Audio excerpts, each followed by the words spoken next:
to whatever it is that we're going to call this podcast later on. We have no idea. And we have wanted all of probably for the last 5 years to do a podcast together, and we haven't. So we figured it'll be imperfect, but it'll be done. And so we're going to talk today about business, entrepreneurship. I think that the majority of the people that follow both of us are business owners and or self-employed in some way or have a side hustle. So let's talk about our 2024 failures, our 2024 victories, and how we're going to goal set for 2025. Yep. So I think we talk about kind of what our plan was in 2024. We're rolling into an election year, and we've been through a number of those with different businesses that we've owned. And there's been this weird pseudo recession going on for the last 3-ish years. It's gotten worse this year with inflation. So our thought process on that was, if sales are going to be down overall for the whole economy, let's scale back a little bit in terms of the volume we order and the amount of money that we spend on ads and the amount of money that we spend in general. Yeah. So overhead costs, bringing those down and trying to make things a little more manageable if sales are going to be down. The problem was sales probably weren't going to be down.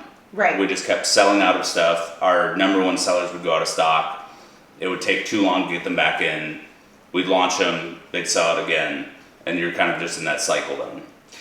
And for us, we're talking about being people that don't have loans. We don't have lines of credit. We don't have, we are still out of pocket funding. So we were trying to kind of hold on to cash because we were really worried about horse people and the horse industry as a whole in an election year. Like, the price of diesel really affects us.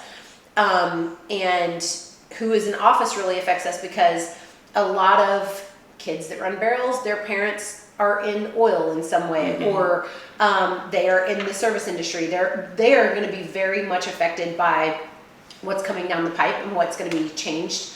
Yeah. That means that no one person has a magic wand, but we were looking. I was selling horses in 2008 when people were tying horses to my fence and they were starving, and round bales were $250 a piece, and it was just like a really bad time. So I don't want to say we were like doomsday prepping just a little bit, but we were a little bit like, we need to be careful here and be really cognizant of changes. Yeah, maybe we were a little too safe. We were hoping Donald Trump got in office, and that's not even like a really hot political take. I think a lot of people that own businesses were hoping he'd get into office, even though tariffs, stuff like that, people think that's doomsday. It's not. It's a negotiating tactic. I don't think big tariffs are coming down the pipeline, and they already are in place for China, where a lot of people get their stuff, and most of the prices, weren't impacted that bad when those first happened, because China had to eat a lot of those. The biggest issue that we've had worldwide has been shipping rates. Right, yeah. So shipping rates has been the thing that's crippled a lot of business, and shipping big containers over from overseas has been the biggest issue. Something that would have cost $5,000 a couple of years ago cost $50,000 now to ship, right, especially if it's heavy goods. I don't think anybody understands that when, like, a business owner, if you're watching this and you're like in e-com in any way, and your customer is like, why is shipping so high? And you're like, one, I had to ship it to me to then ship it to you. So I'm having to pay shipping twice. Two, we have to pay shipping no matter what. So when a business runs a free shipping promo, that's just coming out of margin. It's just coming out of your pocket. And I wish that more people understood that the rates that we are charging, or any person, any entrepreneur, or any business is charging, is literally the rate. Like, that's the rate. And it's generated by software typically that's going to calculate it. And the USPS is the worst. Yeah. It's the worst. And being rural, we're not like in a shipping hub. So if we were closer to Dallas or Fort Worth, we'd be in a shipping hub. We're considered rural, so we have to take ours to USPS, which that's a whole different issue. And they won't even pick up.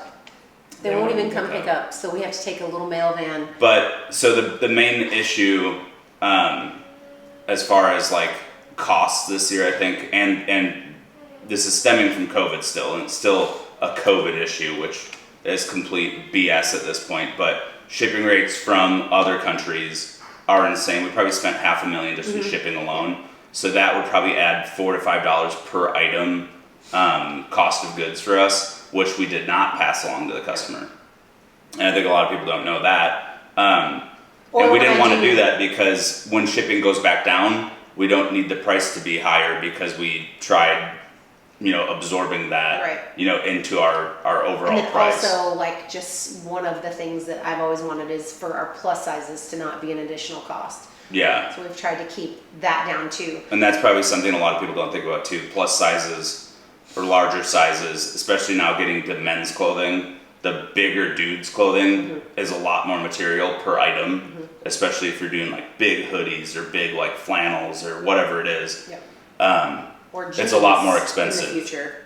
Yeah, it's a lot more expensive to do the bigger sizes because you look at like a youth shirt and then you look at just like an adult XL.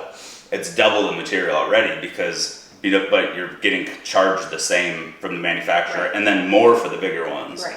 But we don't pass that cost along because we want to have kind of a cohesive pricing strategy there. So let's talk about our focus. Well, let's get back.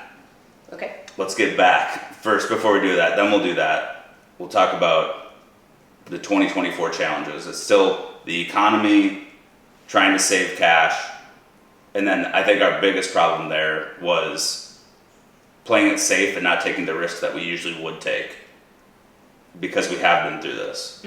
So in 2008, I was doing supplements for an online retailer, and that was the biggest year growth they ever had.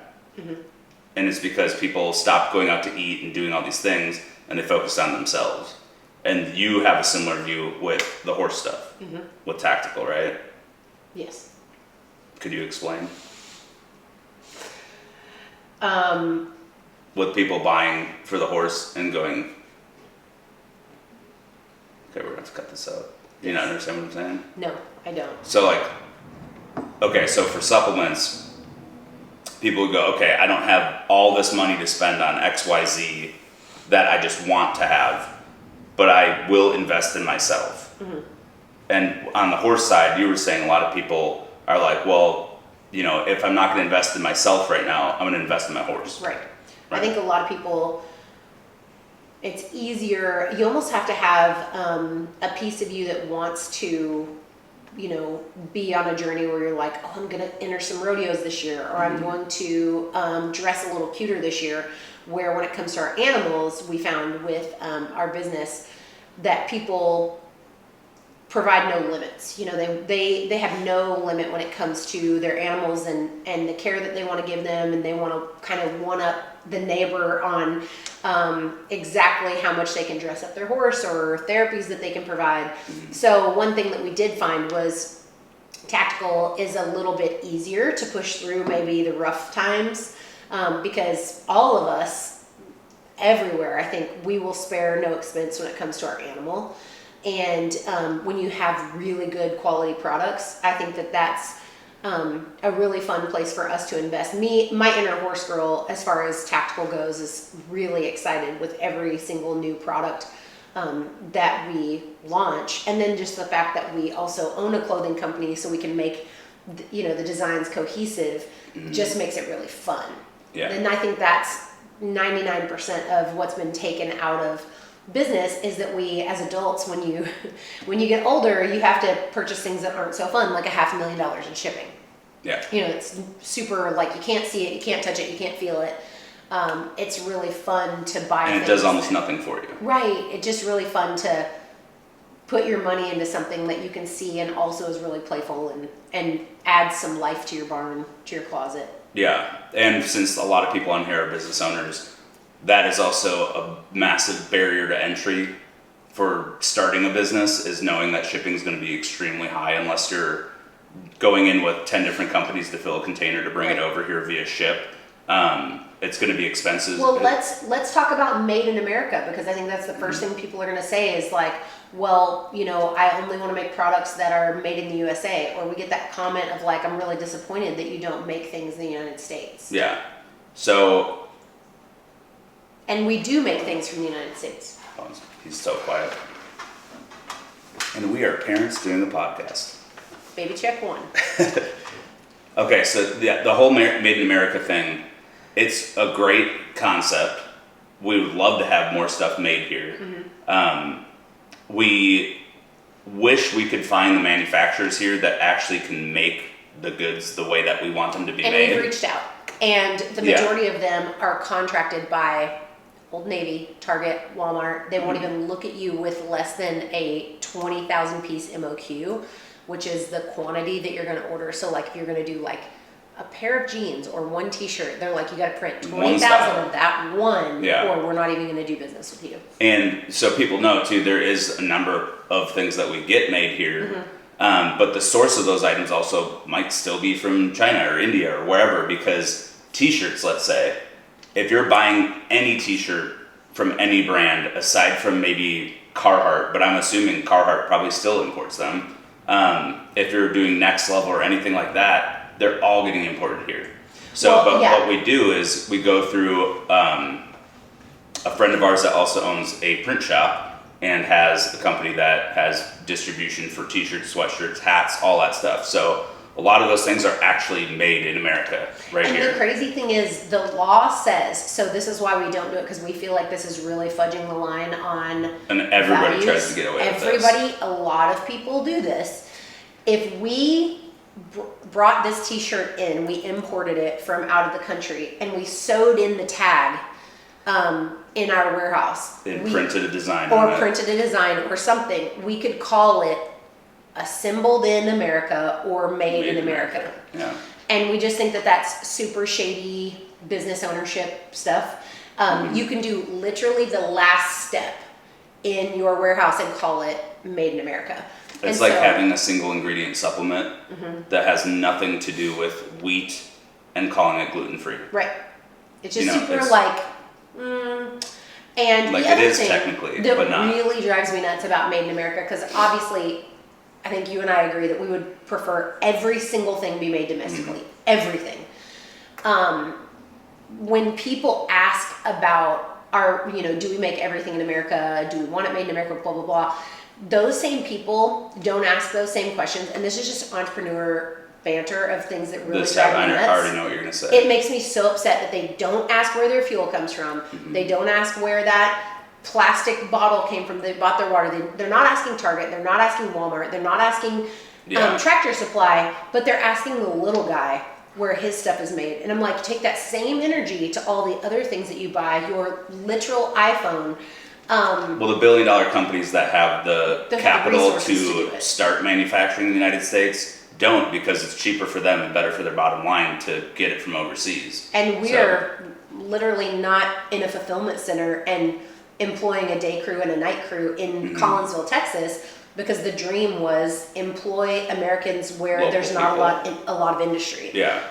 So we have about 10 people that we employ in Collinsville, Texas. And we feel like that's amazing, because it would be much cheaper for us to get a warehouse in Dallas and ship out of there, because USPS would pick up. Shipping rates would be lower because we're not rural. It'd be a 45-minute commute for us. Not bad. If we did somewhere North Texas or North Dallas, super easy to find a giant warehouse space. Up here, you can't find that, so we have to build it. We have one that we built and one that we rent. And then we're using our indoor arena because the structure's already there, and we have two. Yeah. God bless, but we have two, and so we're utilizing one for space. Yeah, one's a hay storage and blanket warehouse. But the good thing about blankets, those sold out in about 2 weeks. Yep. Also, the bad thing about our 2024 plan is we didn't order enough. Is they sold out in 2 weeks. Yeah. But yeah, the Made in America thing is a great concept, and we wish we could do that, and hopefully over the next 10, 15 years we can move towards that. But for business owners like us that are designing the product, and we specialize in e-com and getting the products out there and having a big social presence and email marketing and all that stuff, we don't even have the know-how to set up a manufacturing facility and order in the raw materials to make the products and dye them and do all these things. That would take another 10 years of us trying to figure that out to get it right. And it's on our list. So. Yeah, things like that are on our list, and We used to print our own shirts and do all that and do direct to garment, and it's just tedious. And then, what you end up with is a sense of pride, but also feeling that your product has been compromised and it's not the quality that you want for the customer in the end. Right. So it's more work, it's more expensive, and you feel like you're not actually providing a better product. And be like, I mean, when we get samples in right and that's now, why I'm glad we found John, and they're printed in the U.S. Right. and they're insanely high quality. Oh, they're so good. But when I open our sample box, if I don't audibly gasp at the sample, it's not the right quality. Yeah. I mean, I want to, and I love that people do think that we're very, very, very tiny. Okay. Toddler check number 2 complete. Okay, so 2024, we talked about that, the challenges. We talked about Made in America. Hopefully we can move that way in the near future. But 2025, let's talk about that. Let's talk about goal setting, finances, all that kind of stuff. Mm-hmm. Because I think we haven't talked yet about our plans together. So what is your plans, and I'll talk about my plans. Well, the little bit that we've talked about, and I want to give the listener action steps for 2025, but we're going to talk through what we've been thinking. One thing that we know is that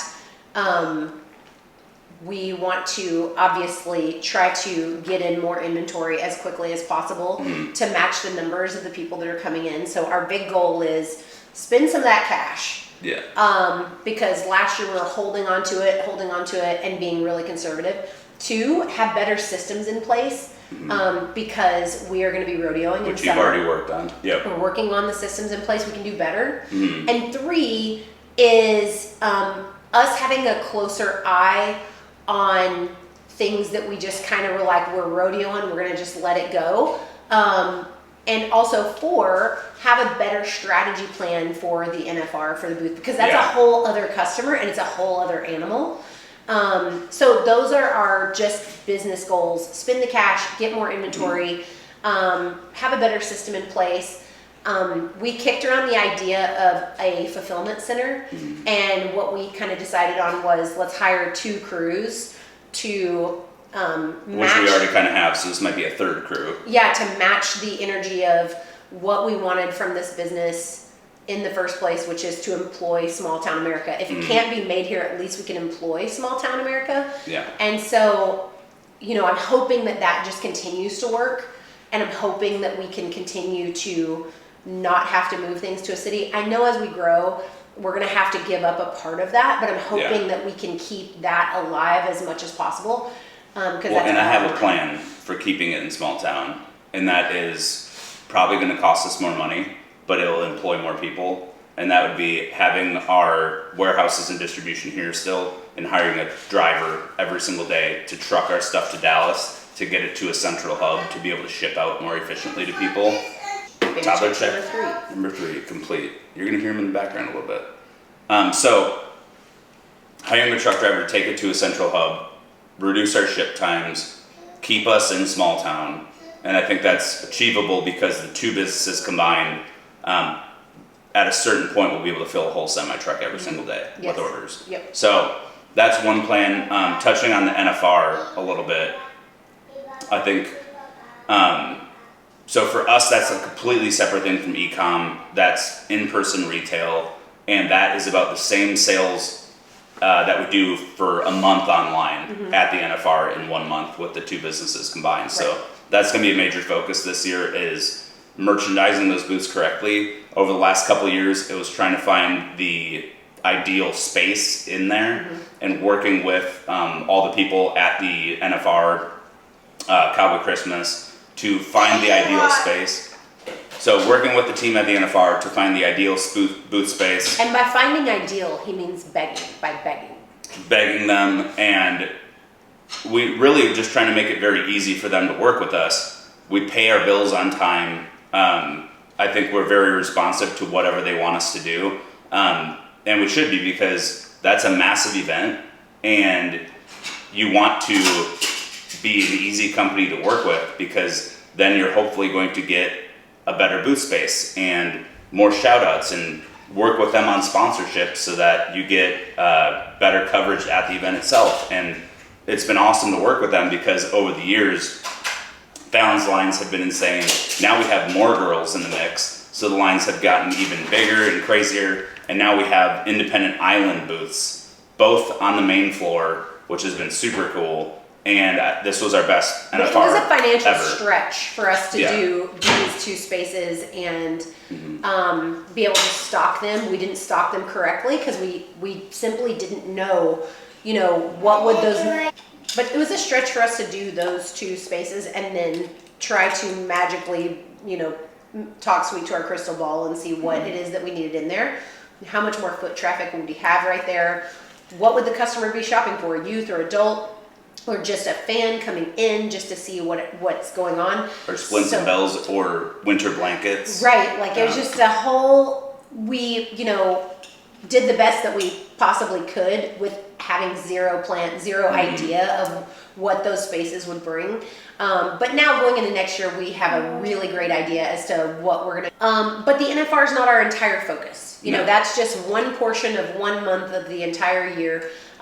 We did try to employ like the 12-week strategy last year, which I think was a great base to so we tried to employ 12-week year, which I think was a great basis of us just as a team and our entire staff, like connecting on a spreadsheet and talking through quantities. We failed big time on getting stuff in, but also we were preparing for, we're not sure what's ahead and we want to have plenty of cash left over. Yeah. So I think it wasn't a total fail in that we really learned how to work together on a spreadsheet and work really efficiently and quickly, where before I think we kind of let everything drag a little bit. So yeah, like the years past, it was more of fly by the seat of your pants. This is hot. Let's do more of that. Let's plan this campaign right now and get it done. Where the 12-week plan is basically the first 12 weeks of the year, you plan out your whole entire year. And I think that's great, but I think for us and being a small business and being able to adjust quickly and attack things quickly, it should be more of a quarterly thing that you do, where it's like you plan out the whole quarter in 2 weeks. right. And you attack that quarter and then you do the next one. And maybe that quarter isn't planning out the specific one you're already in, it's planning the next one because you already have the game plan for the one before that.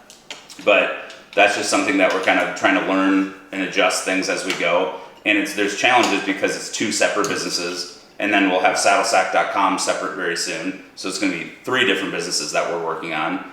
On top of that, doing all the things with the horses and selling horses and rodeo and all that stuff. So it's a challenge. Yeah.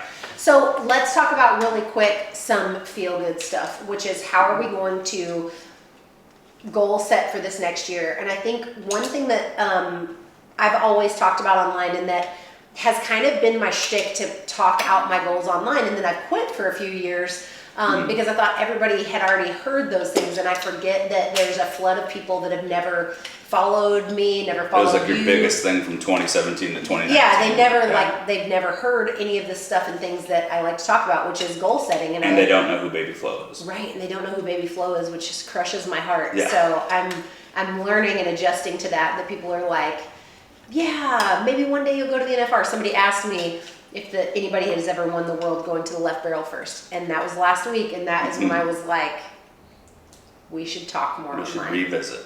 So when we're talking about goals and things from the business perspective especially, I see people not be specific enough. They go, I just want to have more money, or I just want to eat healthier this year, I just want to whatever. And they talk about all these things in very broad general statements. And if you want to go nowhere, that's a great way to do it. Yeah. If you want to actually get somewhere, anything you can measure, you can progress. So everything you do should be measurable. It absolutely should. So when we're talking about, we're measuring things on not just revenue for the year, but also margin. Like how much are we actually keeping as business owners? Are we actually paying ourselves a little bit Are we actually getting anywhere? Do we have more in our savings? Were we able to get the costs down here, or were we able to save a little money on this expense, like using our indoor arena, for example? Yeah. So when you set a goal, it needs to first and foremost be measurable. So if you just want to make more money, I think the biggest thing that you can do is say, what amount of money per month would make me feel less stressful? Yeah. You know, when it comes down to writing the checks for those bills, where's the, you know, is it $5,000 a month? Is it $1,000 a month? Is it $20,000 a month? Where is that? Yeah. And starting by getting really, really specific. Yeah. And for us, like, that's more of a personal goal, which like the business owner connects with. And then just looking at it from a business standpoint, you're gonna do the same exact thing. What dollar amount per month do I want to bring in to have the growth that I think I want this year? And then that was my idea for the year. Personally was, okay, if we want to hit, I'm gonna throw out generic numbers here. If last year we did 10 million, let's say, how do we get to 15 million this year? Right. And the problem with last year was we played it safe, but also in playing that safe, it wouldn't even allow us to get to the level we were the year before. Right. Because we simply didn't have the inventory. Right. So if you're ordering not enough inventory to hit that goal and not monitoring it, you're never gonna hit that goal. This year it's planning it out. Okay, we wanna hit X amount of sales. Okay, let's break it up monthly and let's break it up between the two businesses and see how much we have to hit. And then let's order inventory every single month to know that we can actually hit that goal if we sell through, or we sell through plus 20% left over. So breaking it down monthly on how much inventory do we have coming in, examining, you know, the cost of goods associated with that, the shipping, the landed price, and then looking at overhead, staff, shipping materials, expenses like rent, expenses like insurance, actual shipping of the goods to the people if we're doing free shipping offers or whatever it might be. And then also building in something that we do quite a bit, which is upselling products and giving people a heavily discounted rate on those products, which is great because we want people to get a ton of value in the cart level of our websites, but also having free gifts so that they feel like they're getting something special on top of what they ordered and getting them more involved with the brand that way. So that's what's difficult, is figuring out, like, you know, if we do increase and go from 10 million to 15 million, let's say, do we even make more money in the end of that, or are we just making more problems for the company and more work for the company? Right. For the same amount of take-home revenue. So I think if you're doing side hustles and you're doing entrepreneurial things, one thing to look at is, where can I cut expenses? Because that also makes money too. Yeah. And that is like finding where you're spending that you don't need to be spending anymore, so that you can do that, because money just equals freedom to us. So if we're making a whole lot more money, but it costs us a whole lot more time, then that takes away our freedom account, and the freedom is what we're looking for. Yeah. And as a business owner, everyone should read this book called Profit First. Because it's basically around, you know, you see a business owner that leaves a 9-to-5 to start working a 24/7, and then they lose the freedom. There's so much freedom in that 9-to-5 where you go home and you don't think about that business anymore. Turn your brain off. Yeah, you can just quit. It's the big guy's problem, all of those things, and you trade it in for a 24/7, where every single fire that you have to put out every day impacts you daily. It impacts how much time you spend with your kid or with your horses or with whatever. So when you look at growth, make sure that you're looking at that freedom too, because ultimately, and there's some story about a guy in Mexico just slept in his boat every afternoon and he fished for just enough fish that he could eat, and a millionaire walked down and saw him and was like, oh, this is awesome. And he's like, you could do this today. You don't need money to do this. So if you want to achieve things, that's great. But also, you want the freedom to do what you want, because just working 365 doesn't allow a lot of people a lot of freedom. Yeah. So the other thing about goal setting for your business or for yourself is working backwards. So, you know, we're going to start with what revenue, and he's throwing out fake numbers, but whatever the revenue we want to do for the year, then we need to back map it with what is that per month. then what cost of goods do we need to save per month to make sure that we have that amount of money? How quickly can we turn our money in order for it to come down to that? And again, and that comes down to cash flow too. So that's been another issue and not typically for us. This is an issue for every single business is cash flow. If you're going to grow, it means you're spending more money on that inventory that has to come in. So you have to turn that inventory, turn it into cash, get it back into new products to then grow more. And for us, being self-funded, what we do is we become our own bank. We loan our company money from ourselves. So that comes out of ours. But then you got to replenish that and make more if you're actually making money with the business. That's a tough thing to do during a growth phase if you're not trying to do outside capital, if you're not a company that's scaling very quickly, getting private equity or anything like that. So, and we never really want to go down that route unless we're looking at selling the business. So for us, it's how do you grow without taking out bank loans, using lines of credit, or looking at investors. ooh, you know what I think our next topic should be for our next one? What happens when people knock off your company? Okay, yeah, that's another issue right there.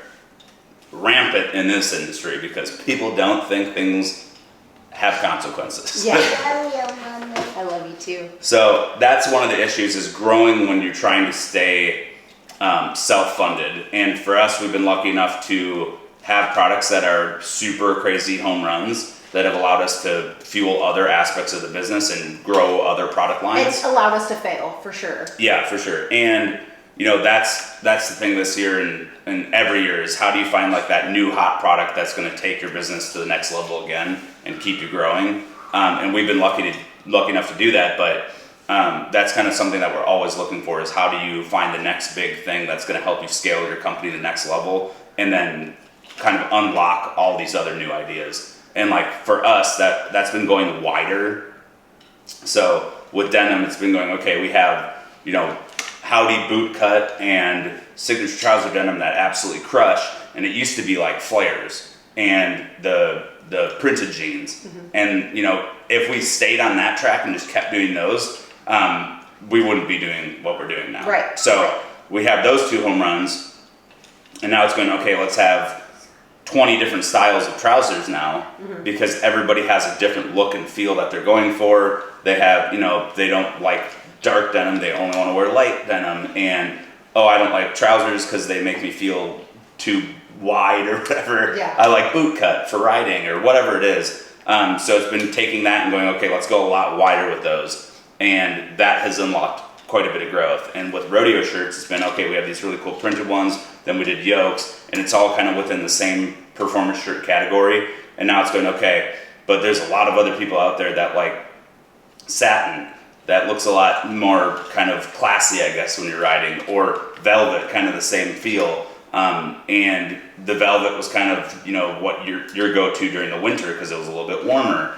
And then going, okay, we have those ones. Well, now let's try a breeze shirt for summertime, and going wider with that selection, and then being able to offer crazy colors, metallics, all that stuff. That's helped. Oh, not metallics. Sparkle shirts that go. You know, people would mix and match those with their metallic trousers that we had, and going wider has definitely helped quite a bit. But then that also takes a lot of capital because you can't take a denim style that you want to make and make 10 of them. You're going to make 500 of them, and then multiply that by 25 different styles. And some of them are ordering 2,000, 3,000 of them. So that's kind of been our way to scale things up. And now it's going, okay, we have to figure out how to do that to keep costs down and make sure that we don't have a bunch of slow movers in the mix that are going to weigh us down, mm-hmm. and keep that cash flow coming in. Yeah. I think the most important takeaway for you guys going forward into 2025, I hope that you'll get a pen and paper out, and I hope that you'll write down where you want your business or side hustle to go. What revenue would be life-changing during your month? What would be that focus? And then buckle down on the things that people want. One of the greatest pieces of advice I ever got when I started Ranch Dressing was, when people are raising their hand for a product, give them that first. Mm-hmm. If everybody's asking you for something and you just don't have that's your place to start. That's the place. Like, they want it from you. Yeah, they want it from you. They're saying, hey, do you happen to have blah, blah, blah? And if you get that question a whole lot, that's your place to kind of go after and see if it works and dip your toe in that water. But I hope that you guys got some nuggets out of here. I hope you enjoyed spending some time with us. This is our first official together podcast that we've ever done. So it's only going to go up from here. Remember, the first draft of everything that you do is absolute garbage. So take it from here. Take a lesson from us that you're going to start somewhere because you said you would and you promised yourself you would, and you're going to take that energy and just continue to improve upon it even when you feel like it's just not the quality that you wanted to do. Yep. I think perfectionism can keep a lot of entrepreneurs from doing absolutely anything. So somebody with a lot less talent than you is out there doing it. So I hope that we've encouraged you to go out there and go after something huge in 2025. Please leave your comments below. Let us know what you want to see from us. I think ideal next episode is what to do when somebody knocks off your company. Yep. All That'll right. be a portion of it. And I don't want to get a little heated. Adios. Bye, guys.